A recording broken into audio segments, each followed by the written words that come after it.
believe in that. Oh, you should believe in it because, oh, Islam is bad and Hinduism is worse and Christianity is nonsense. Doesn't make Tunkawanka a true religion, a true God. I understand what you're saying, yeah. Yeah. So, you know, Speaker's Corner is when we are having discussions with different people and within different religious communities talking to each other about the belief system. We've never been here before. But Yeah. we So see it online. traditionally, a few hundred years ago, when people were sentenced to death to be hanged, just before they were hanged in Tyburn over there, not too far from here, they had their last wishes. Say what you have to say before. Oh, really? I thought Karl Marx started it. No. Karl Marx came, so then this became a platform in which you can freely express yourself to the limit where, and then you won't be punished for it, or you won't be held accountable. So it became a free speech corner. So politicians used to come frequently. Karl Marx and others, they came here and they used to stand in a soapbox. Yeah. Don't really want to be recorded, but yeah. Can you not put her on the camera? Yeah. Then what happens over the years, instead of just politics, then it became a place for people can express themselves in whatever they want. Flat earthers used to come, and they're still coming today. I wanted to see all the conspiracy theories. Anti-vaxxers, yeah. pro-vaxxers, you name it. And of course, religious and ideologists, people from this kind of understanding, they came here and are taking the opportunity to talk about and believe, express their belief and try to share their belief with others. As Muslims, we take the opportunity too, because now with, as you can see, this can be broadcasted to a broader audience who can otherwise may not have known or seen in terms of critical discussions taking place with asking serious questions. You will see Muslims discussing with atheists and Christians and so on, and having a common ground. I mean, look, would you put someone down because they are fat? No. Would you put someone down because they speak a different language than English? No. Because they have a different skin color? No. So that's unfortunately mentality of many people. They're racist, they are, I don't know how we're going to call it, shapist, fat, thin, whatever. Islam, when we come and talk about it, we say, look, it doesn't discriminate in anyone on any of these grounds. There is no distinction, discrimination between people in their language, in their color, in their race, in their wealth, whatever. The only difference between human beings is who's more righteous and pious, God conscious in the sight of God. So you can say, oh, look at this individual who's so good in terms of their attitude and their behavior, in their etiquettes, in terms of dealing with people. This man or this woman is helping the poor and the needy, is speaking the truth always, compared to the other person who say it's not. So that is the distinction we can say is a reasonable distinction to make in who is better, right? Yeah. So that is the message of Islam in terms of interaction with people. Our Prophet Muhammad sallallahu alaihi wasallam, do you know about anything about him? Okay. Only what she just told me, which is probably not true. He said there is no superiority over an Arab over a non-Arab, and over a non-Arab over an Arab, or a black man or a white man. So a black man, a black person, is not superior to a white person, and a white person is not superior to a black person. There is no superiority. The only difference, as I said, is God consciousness and piety. The same Prophet said, stand firm in witnessing, okay? Even if it goes against your own self, witnessing to the truth. Even if it goes against your kith and kin. That means when you are going to be a just witness, a person who's going to give testimony, you need to speak the truth even if it goes against your own self, against your own family. So our Prophet, because he's a spokesperson of our Creator, is told to say that, he said this, even if my daughter, Fatima, even if she were to steal, the punishment, not on camera please, on her, right? Even if the daughter of the Prophet, if she were to steal, of course she would not, even if she were to, the punishment should be implemented on her. Now look at what happens in society. If you're powerful and rich, if you're a monarch, if you're a king or a prime minister, What happens if your children of your family does something wrong, a crime?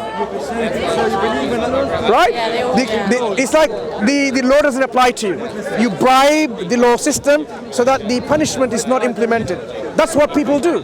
But in Islam, the system is that justice is justice. It needs to be served whether it goes against you. Ask him the proof from the Quran. They won't show you the proof. Ask him the proof. Show me the proof. He cannot show that because there is no proof in the Quran. Yeah. So, as I was saying, people are so jealous about this religion. This religion in which it says, like, justice should prevail. Justice. Doesn't matter if you're an Israeli or a Palestinian or an English or a French. Justice is to be implemented. You should not violate just in being unjust. So you should not go and, for example, talking about occupying someone else's land. As an English person, if you did that to French, that's injustice. Just because you have the power. You know how English went and colonized most of the world, right? At one point. Yeah. And they looted the wealth and so on and so forth. In the eyes of justice, that was wrong. And we have to be, open to this. Like English people did wrong, and whatever is done wrong, we can see if we can mend it back, rectify it. So if it means that the English monarchy and government needs to pay back to these colonized countries, they went to West Indies and Indian subcontinent and so on, give them back what you've looted, for example. That will be justice served. So Islam is built on this primary foundation of justice. So when Islam says, you need to be just to yourself, and what does it mean? You acknowledge that you have a creator, and you give right to that creator. Look, did your parents give you life? Did my parents give me life? They didn't. They were only a process to bring us in life. Life is something like, if life goes away from me, you know what's going to happen? I'll just fall dead. Like a piece of meat, I won't move. Life is something that animates me. Like your soul. Something that animates me, keeps me still living. When that goes away, my soul departs from my body, it will be a piece of meat, flat on the ground, it's not going to do anything. So do you believe, obviously, you only have one life and then you die and you go to, is it Jannah? Jannah or paradise or heaven. Yeah, the heaven, So we believe in this life is a life of test to fulfill the purpose what we are created for, which is to worship God alone without any partners. Not saying God has a daughter or a brother, or uncle, or a wife, or a son, whatever. God is one. And we can talk about why God is one. Even rationally it makes sense. Based on our belief and our actions, we will be judged once everything is destroyed at one point. Everything will come to an end at one point. It will be all destroyed. But there will be recreation again, and there will be a day of judgment. And that judgment, no one can help anyone. Your father, your mother, your brother, your uncle, your king, your nation, no one can help you. Everyone will be like shaking with their feet, like there's no helper but what they have accrued in terms of their belief and their actions. The judgment will be such that not an iota of injustice will be done. At that day of judgment, God is the one who will be judged. So no one can help you. Are we ready for that judgment?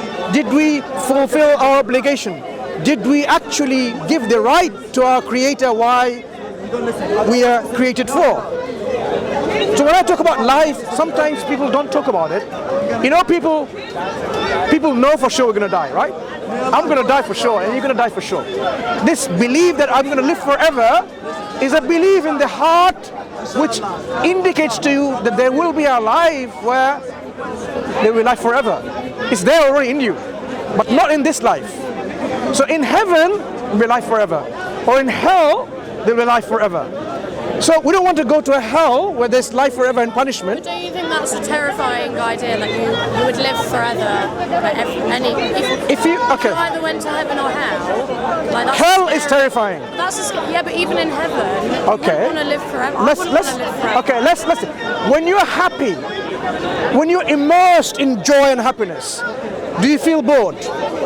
Not at that moment. I am happy. No. When you are happy, at any moment of extreme felicity, joy, and happiness, ecstasy, right? This joy that you have, at that point you don't say, oh, it's boring. You enjoy the moment, right? Yeah, now, right, yeah. heaven is constant continuation of this enjoyment. You will never feel bored. You will never feel, I don't like it anymore. Just like your momentary happiness, You don't feel bored. And in fact, at point of ecstasy and happiness in this life, you want it to last long, don't you? We all want it to last longer. I want to be even more happier. Heaven is that continuation of happiness forever and forever. So it's not going to be something like you'll be afraid of. You'll be enjoying that life. Right, okay, yeah. I understand what you're saying now, Yeah. So as Muslims, we say life is given by our Creator, not by our parents, not by evolution, Friends back. not by evolution. If our parents were the one who gave us life, what if I died as a child and you died as a child? If they had the ability to give life, they should be able to give life again, right? Because they have the ability. But guess what happens? Every parent, when their child dies, they keep crying and crying because they can't give life again. That demonstrates without a shadow of doubt they were not the one capable of giving life. They're only a process. Come together and a process, and that happens. So life is given by who? The one who has fashioned us in such a proportion. Look at my fingerprints and your fingerprints. Is it the same? Your fingerprints and my fingerprint, is it the same? Everyone's fingerprints are different. Who or what is making this uniqueness? Look, if you roll a dice, this gentleman rolls a dice. All the people roll a dice. We all are going to die. It is a possibility. But our soul never dies.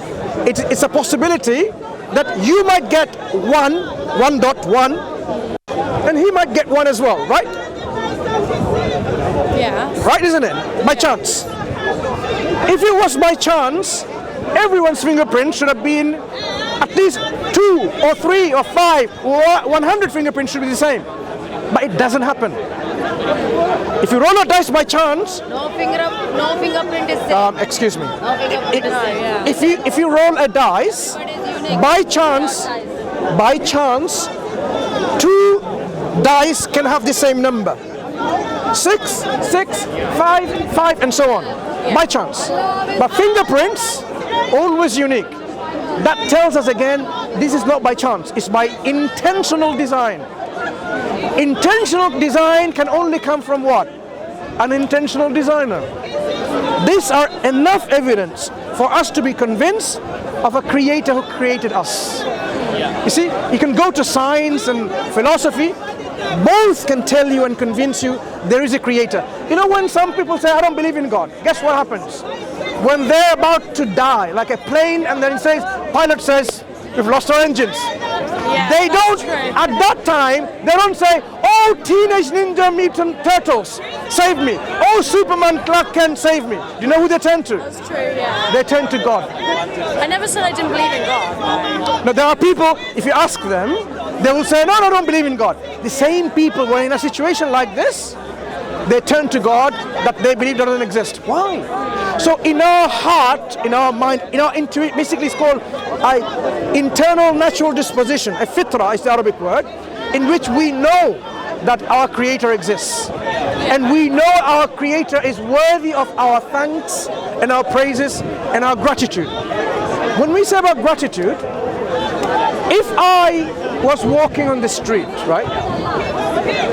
You as a compassionate person saw me having an accident. Call the ambulance, go on the ambulance to the hospital. Not in England, say another place, remote place. I needed blood, I was dying. You said, check my blood. Your blood matched with mine. You gave blood to save me. I'm still losing blood, I'm dying. One of my kidneys failing, 2 of my kidneys fail. I'm gonna die. You said, check. You gave 1 of your kidneys to save me. I wake up 1 week later. I asked the nurses, and I found out you have done all this to me. You were under no obligation. You didn't know me. You only met me in Speaker's Corner. You were no under obligation because you are kind and compassionate and you are merciful. I find this out. What would be my natural response to you? Get lost? Or should I say, thank you for saving me? Which should be my natural response? The second one. Gratitude. Gratitude. The one who gave us 2 kidneys and a heart to circulate the blood around the body, the lungs to receive oxygen, the food to take in, to employ in our body to distribute energy, the creator of my body, the one who gave me life and the means to sustain it, should I not be thankful? I should be thankful. That is the natural response. So Islam tells us, why we are here is to thank God, glorify God, praise God, to be grateful to God. How we do this is by first recognizing, acknowledging, and knowing how to do that. If you have a friend who wants to appreciate your friendship, right? He wants to give you a gift. This friend of yours, let's say he's a footballer. He plays football. He lives football. He dies football. That's the obsession he has with football. So he has his boot that he uses to play football and score goals. He won so many matches with this, playing with this ball. So he considered, what I'm going to do, I'm going to wrap my smelly boots and I'm going to give it to my friend. But guess what? He didn't even ask you or want to find out whether you like football or not. You hate football. You don't like this match, let alone his smelly boots. And he gives it to you. You will say, I can understand where it's coming from, but he should have at least known how to appreciate, and so on and so forth. So that's why what I'm saying is, many people, they want to appreciate God because they know God is their creator by their own thinking. Some Hindus, not Hindus in general, these are certain group, so I'm not generalizing Hinduism. There was a Channel 4 documentary many years ago, certain groups where these people, to appreciate and show their love to God and their worshipping of God, they baked their own excretion and ate it to show appreciation. Now, we will say that's disgusting, but they don't consider it to be disgusting. Why would God appreciate something? Could it be disgusting to God as well? They should have asked and find out. So that is not the way to worship God in this way. So you cannot worship God the way you like. To appreciate God and give thanks to God is to know what God appreciates from us, the way He says, I will accept your thanks this way, right? This is where the role of prophets and messenger comes. God appoints, the Creator appoints a prophet and a messenger and tells them, this is why you are created. That's how you can give thanks to your God and relation to God. And they show to us with proof and evidence. And this is why human beings absolutely are in need of a prophet and a messenger. There are prophets and messengers to all nations. Do you know why they came to all nations? Because God is just. He cannot punish a nation somewhere in the east, far east, without sending a warner, a prophet and messenger, telling them what to do, when He sent a prophet somewhere else, saying, well, why didn't you go there? When there was no way they could go there. Oceans in between. So it makes no sense that God, who is just and fair, punish a nation for not them worshipping God when He didn't tell them how to. But Quran, the final revelation from God, tells us He sent before to all nations a warner, telling them, avoid false God and worship the one and only true God. Be grateful to Him. Yeah? So the way to get back to our God and be right to our Creator and give this right is to know who the final messenger is from God, the final scripture, final revelation from God, and apply that to our life. Then we will have the conviction and certainty that in the hereafter, in the day of judgment, we will be the one who will go to a place of happiness, bliss, tranquility and contentment, and we saved ourselves from punishment, from torture, from suffering.